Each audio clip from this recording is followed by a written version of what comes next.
எசேக்கியேல் தீர்க்கதரிசியினுடைய புஸ்தகம் 37வது அதிகாரம். எலும்புகள் நிறைந்த ஒரு பள்ளத்தாக்கின் நடுவிலே நிறுத்தி என்னை அவைகளின் அருகே சுற்றி நடக்க பண்ணினார். இதோ பள்ளத்தாக்கின் வெட்ட வெளியிலே அந்த எலும்புகள் மகா திரளாய் கிடந்தது. அவைகளை மிகவும் உலர்ந்ததுமாயிருந்தது. அவர் என்னை நோக்கி, மனுபுத்திரனே, இந்த எலும்புகள் உயிரடையுமா என்று கேட்டார். அதற்கு நான், கர்த்தராகிய ஆண்டவரே, தேவரீர் அதை அறிவீர் என்றேன். அப்பொழுது அவர், நீ இந்த எலும்புகளை குறித்து தீர்க்க தரிசனம் உரைத்து அவைகளை பார்த்து சொல்ல வேண்டியது என்னவென்றால், உலர்ந்த எலும்புகளே, கர்த்தருடைய வார்த்தையை கேளுங்கள். கர்த்தராகிய ஆண்டவர் இந்த எலும்புகளை நோக்கி, இதோ நான் உங்களுக்குள் ஆவியை பிரவேசிக்க பண்ணுவேன், அப்பொழுது உயிரடைவீர்கள். நான் உங்கள் மேல் நரம்புகளை சேர்த்து உங்கள் மேல் மாம்சத்தை உண்டாக்கி உங்களை தோலினால் மூடி உங்களில் ஆவியை கட்டளையிடுவேன். அப்பொழுது நீங்கள் உயிரடைந்து நான் கர்த்தர் என்று அறிந்து கொள்வீர்கள் என்று உரைக்கிறார் என்று சொல். இது ஒரு நாள் இந்த தீர்க்கதரிசியை கூப்பிட்டுட்டு இஸ்ரவேல் ஜனங்கள் எப்படிப்பட்ட நிலைமையில இருக்கிறாங்க அப்படின்றத அறிவிப்பதற்காக தீர்க்கதரிசியை கூட்டிட்டு போறார். பள்ளத்தாக்குல நிறைய எலும்புகள், அது கொல்லப்பட்ட எலும்புகள். அதுக்கு பின்னாடி உள்ள வசனத்துல நீங்க பார்க்கலாம். அதெல்லாம் கொல்லப்பட்டதுனால செத்து போனவங்க அந்த எலும்புகள். இந்த எலும்புகள் வெறும் எலும்புகள் மாத்திரமல்ல, உலர்ந்த எலும்புகள். காஞ்சி போச்சு, இனி ஒரு வழியும் இல்லை. அப்பதான் அவர் கேட்கிறாரு, ஏன்பா இந்த எலும்புகள் ஏதாவது உயிரடையும், உனக்கு ஏதாவது ஐடியா இருக்குதான்னு கேட்கிறாரு. என்ன ஞானமா சொல்றான், சாமி அதை நீரே அறிவீர். அதாவது உமக்கு தெரியாதது ஒண்ணுமில்லை, என்கிட்ட ஆலோசனை கேட்டா இதெல்லாம் செய்றீர், உமக்கே அது தெரியுமே அப்பா. அப்பதான் ஆண்டவர் ஒரு பெரிய அற்புதத்தை செய்கிறார். அதன் மேலே ஆவியை வர பண்ணி ஊதி அந்த எலும்புகள் மாமிசங்களாகி, மாமிசங்களை தோல்கள் மூடி, இப்படியாக முழு உருவத்தோடு அந்த எலும்புகள் மனிதனாக எழுந்து நின்றது. பள்ளத்தாக்கில் கிடந்த அத்தனை எலும்புகளுக்கும் சரீரத்திலே சதை வந்தது, நரம்பு வந்தது, தோல் மூடினது, உயிர் பெற்று எழும்பி நின்றது. எழுந்து அது உயிரடைந்து எழுந்து நின்றது. அப்போ இப்பதான் உயிர் தெழுந்த உயிரடைந்த ஒரு மனிதனாக நிற்கிறான். இது ஏன் கர்த்தர் சொல்றாருன்னா, இன்னைக்கு இஸ்ரவேல் மக்கள் எல்லாம் உலர்ந்த எலும்புகளா இருக்கிறாங்க. மனுஷனாய் வந்ததுக்குரிய ஒரு சின்ன அடையாளம் அங்க இருக்குது, அவ்வளவுதானே தவிர அதுக்கு ஜீவன் இல்ல, சதை இல்ல, நரம்பு இல்ல, காஞ்சு போய் கிடக்குறாங்க. அவங்களுக்குள்ளே உயிர் வந்தாதான் அவங்க எந்திரிச்சு நிக்க முடியும். இது யாரு செய்ய முடியும்? கர்த்தரே செஞ்சாதான் முடியும். அந்த இடத்துல தெளிவுபடுத்துறாரு, உனக்கு ஏதாவது ஐடியா இருக்குதா? இல்ல இல்ல, ஒரு ஐடியாவும் இல்ல. கர்த்தர் கிரியை செஞ்சாதான் அற்புதம். என்ன இல்லாமல் உங்களால் ஒன்றும் செய்யக்கூடாது. செய்யக்கூடாதுன்னா செய்ய முடியாது. மனுஷரால் கூடாதுதான், ஆனால் தெய்வத்தால் எல்லாம் ஆகும். எழும்பி பிரகாசின்ற தலைப்புல நாம அந்த அந்த அந்த வார்த்தையின் அடிப்படையில நாம என்ன செய்யணும்? எழும்பி பிரகாசிக்கிறதுக்கு என்ன செய்யணும்? அந்த அடிப்படையில சில காரியங்களை சிந்திக்க, செயல்பட நாம வந்திருக்கிறோம். இஸ்ரவேல் ஜனங்கள் அன்றைக்கு இருந்த நிலைமையில தான் இன்னைக்கு இங்க உட்கார்ந்து இருக்கிறீங்க. எலும்புகள் உண்டு, ஆனால் உலர்ந்த எலும்புகள். உங்களை நீங்களே மாத்திக்கொள்ள முடியாது. இப்ப நீங்க எழும்பி பிரகாசிக்கணும்னா உங்களுக்குள் ஒரு ஜீவன் வேணும்.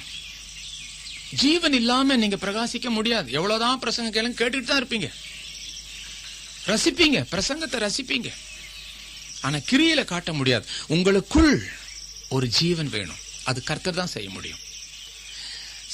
பலத்தினாலும் அல்ல, பராக்கிரமத்தினாலும் அல்ல, என்னுடைய ஆவியினாலே அது ஆகும். சகரியா தீர்க்கதரிசன புஸ்தகம் 4ஆம் அதிகாரம் 6வது வசனத்துல இல்லையா?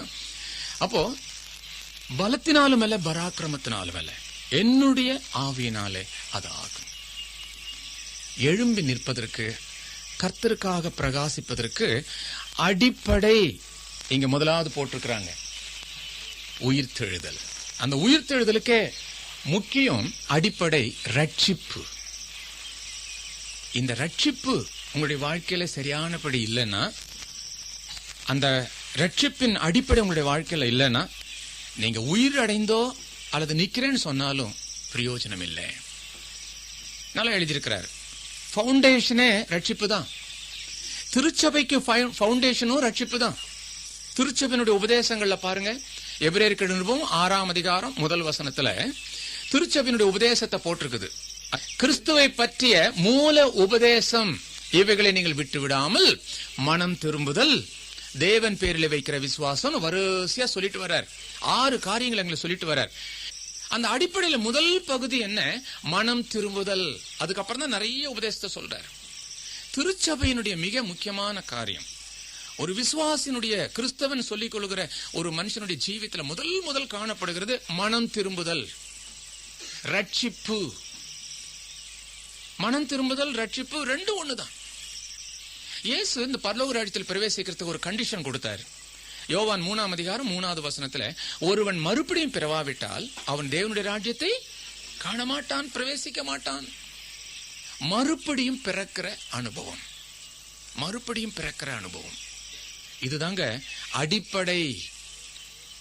நாம் எழுந்து பிரவேசிக்க, பிரகாசிக்க, கர்த்தருக்காக வாழ நமக்கு அடிப்படை மனம் திரும்புதல் வேணும். இந்த அடிப்படை இல்லாம ஊழியத்துக்கு போறேன்னு ஆசைப்படுறவங்க நிறைய பேர் இருக்கிறாங்க. ஊழியத்துக்கு போகணும், நான் தீர்மானம் பண்ணிட்டேன், தியாலஜி செமினரி.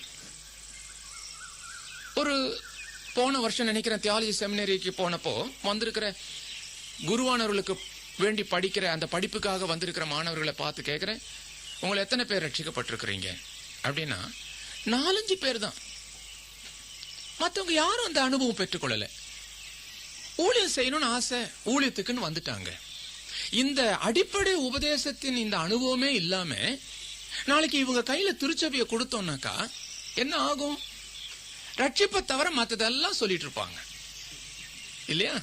அப்ப அந்த ரட்சிப்பின் அனுபவம் இல்லாம திருச்சபை வளர்ந்துச்சுனாக்கா அதுலதான் பிரச்சனைகள் எழும்புகிறது. உபதேசிக்கிறவர்களுக்கு அந்த அனுபவம் வேணுமே.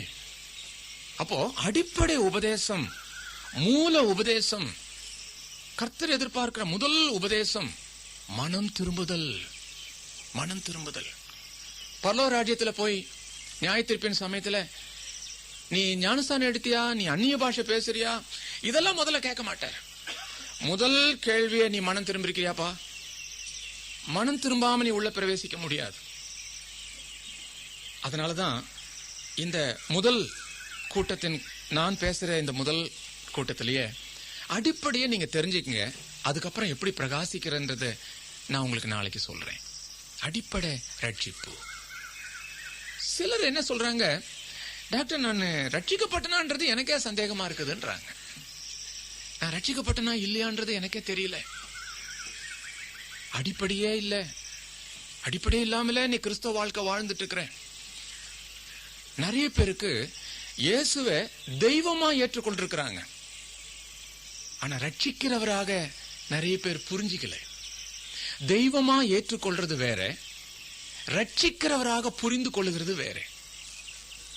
நிறைய பேர் சொல்லுவாங்கல்ல, அந்த தெய்வத்தை விட இயேசு பரவாயில்லைங்க, பரவாயில்ல, பரிசுத்தம் பரவாயில்ல, வல்லமை பரவாயில்ல, அந்த தெய்வத்தோட இதுக்கு நல்ல வல்லமை இருக்குது. இப்படி தெய்வத்தை கம்பேர் பண்ணி இது பரவாயில்லைங்க, இந்த தெய்வம் பரவாயில்ல, ஆகவே அந்த தெய்வத்தை நான் ஏற்றுக்கிறேன். என் குழந்தைக்கு சுகம் ஆச்சு, எங்கெங்கயோ கூட்டிட்டு போனேன், கிடைக்கல, கடைசியில ஒரு கூட்டத்துக்கு வந்தேன், சுகமாச்சு, அன்னையில இருந்து இயேசுவை ஏற்றுக்கொண்டேன். ரைட்டு, கர்த்தர் அது மூலியமா நிறைய பேரை சந்திக்கலாம். ஆனால் அதல்ல அடிப்படை. நீ தெய்வமாக ஏற்றுக்கொண்டிருக்கிற தவிர அவர் ரட்சிக்கிறவராக ஏற்றுக்கொள்ளல. அது எப்படி? அது என்ன வித்தியாசம்? இயேசுவை தெய்வமா ஆராதிக்கிறது ரைட்டு, ஆனால் ரட்சிக்கிறவர், எதிலிருந்து ரட்சிக்கிறவர்? நம்மை பாவத்திலிருந்து ரட்சிக்கிறவர். இனி பாவம் செய்யாமல் நம்மளை காத்து கொள்ளுகிறவர். இது ரொம்ப முக்கியம். அப்போ தெய்வமா ஏற்றுக்கொள்வது மற்றவர்களுடைய உபதேசத்தோடு சமப்படுது. எம்மதமும் சம்மதம், எல்லா தெய்வமும் ஒண்ணுன்ற மாதிரி ஆயிடும். ஆனால் இந்த தெய்வத்தினுடைய அடிப்படையே என்ன தெரியுமா? அவர் தெய்வமா ஏற்றுக்கொள்றவங்க எல்லாத்தையுமே அவர் ரட்சிக்கிறவர். ஆனா இது நீ புரிஞ்சுக்கிட்டா தானே முடியும், புரிஞ்சு அவர்கிட்ட கேட்டா தானே முடியும். ஆண்டவரே நான் உங்க தெய்வமா ஏற்றுக்கொண்டேன், ஆனா எனக்கு இன்னும் அந்த பழைய சுபாவத்திலிருந்து விடுதலை இல்லையே. நான் இதுல இருந்து வந்திருக்கிறேன், ஆனா உங்க தெய்வமா ஏற்றுக்கொண்டேன். இப்ப நான் அந்த பழைய விக்கிரகத்துக்கு போல, ஆனா அந்த பழைய பொட்டு நான் இன்னும் போட்டுட்டு தான் இருக்கிறேன். பழைய அந்த நாள் பாக்குறது இன்னும் நாள் பார்த்துட்டு தான் இருக்கிறேன். பழைய நேரம் பாக்குறது இன்னும் நேரம் பார்த்துட்டு தான் இருக்கிறேன். இன்னும் அது போகவே இல்லை. அப்போ அவர் ரட்சிக்கிறவராகவே நீங்க புரிஞ்சிக்கல, தெய்வமா நீங்க ஆராதிச்சிட்டு இருக்கிறீங்க. அப்போ இயேசுவை நீங்க நேசிக்கிறீங்களே தவிர அவருடைய நோக்கம் என்ன, அவர் எதுக்காக இந்த உலகத்துல வந்தார், எதுக்காக ரத்தம் சிந்தினார், நிறைய பேருக்கு புரியல. ஃபுல் காஸ்பல் சொல்லுவாங்களே, கேள்விப்பட்டிருக்கீங்களா? நிறைய பேருக்கு அதனுடைய அர்த்தமே தெரியாமலே சொல்லிட்டு இருப்பாங்க ஃபுல் காஸ்பல். நாங்கெல்லாம் ஃபுல் காஸ்பல் சர்ச். என்ன ஃபுல் காஸ்பல் அப்படின்னாக்கா உடனே சொல்லுவாங்க ரட்சிப்பு, ஞான ஸ்நானம், அந்நிய பாஷை, அபிஷேகத்தின் அந்நிய பாஷை. இது ஃபுல் இல்ல, அது காஸ்பல் அல்ல. காஸ்பல் என்று சொன்னால் நற்செய்தி. நற்செய்தினாக்கா என்ன? அது இயேசு இந்த உலகத்துக்குள்ளே பாவ பரிகாரியாக வந்து மரித்தார், அவர் உயிர் தெழுந்தார். இதுதான் நற்செய்தி. இனி நம்ம பாவத்துல சாக வேண்டிய அவசியம் இல்லை, பாவத்துக்காக பலி செலுத்த வேண்டிய அவசியம் இல்லை, நாம் பாவத்தின் பரிகாரமாக நாம் தண்டனை அனுபவிக்க வேண்டிய அவசியமே இல்லை. அது எல்லாவற்றுக்கும் அவர் அதெல்லாம் சிலுவையிலே சுமந்துட்டார். இது சந்தோஷமான செய்தியாச்சே, சந்தோஷமான செய்தி. பெரிய ஒரு தொகை நீ பேங்க்ல அடைக்க வேண்டியது, உனக்கு பதிலா யாராவது ஒருத்தர் அடைச்சிட்டாங்கன்னு வை, எப்படி இருக்கும்? எவ்வளவு பெரிய சந்தோஷம். இந்த வேலையை உனக்கு கிடைக்கவே கிடைக்காது. என்னுடைய தகுதி, எனக்கு படிப்பு உண்மையிலே எனக்கு இல்ல, நிச்சயமா கிடைக்காது. ஆனா கிடைச்சிருச்சு, எவ்வளவு பெரிய சந்தோஷம். அப்ப உனக்கு கிடைச்சிருச்சுப்பா, உனக்கு எவ்வளவு பெரிய சந்தோஷம். நல்ல செய்தி. ஆனால் ஆவிக்குரிய ஜீவியத்துல நற்செய்தின்றது நீ பாவத்துல சாக வேண்டிய அவசியம் இல்லை.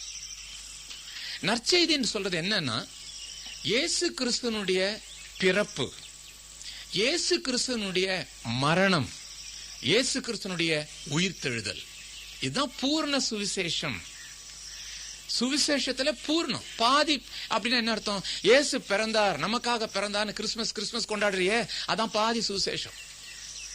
உனக்காக பாவ பரிகாரிய மரிச்சார், அது இன்னும் கொஞ்சம் வித்தியாசம். ஆனா இப்பொழுதும் அவர் உயிரோடு கூட இருக்கிறார், அதான் பூர்ண சுவிசேஷம். சுவிசேஷம் இயேசு பற்றி மற்றவர்களுக்கு அறிவிக்கிறது தான் அந்த நல்ல செய்தி. பாவத்திலே சாக வேண்டாம், இயேசு உனக்காக சிலுவிலே மரித்தார், இதான் சுவிசேஷம்.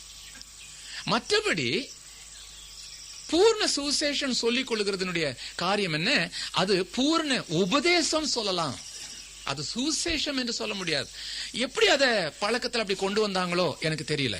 ஃபுல் காஸ்பல் சொல்றாங்களே, எப்படி அத அந்த உபதேசங்களை போய் காஸ்பல் சொல்றாங்கன்னு எனக்கு விளங்கல.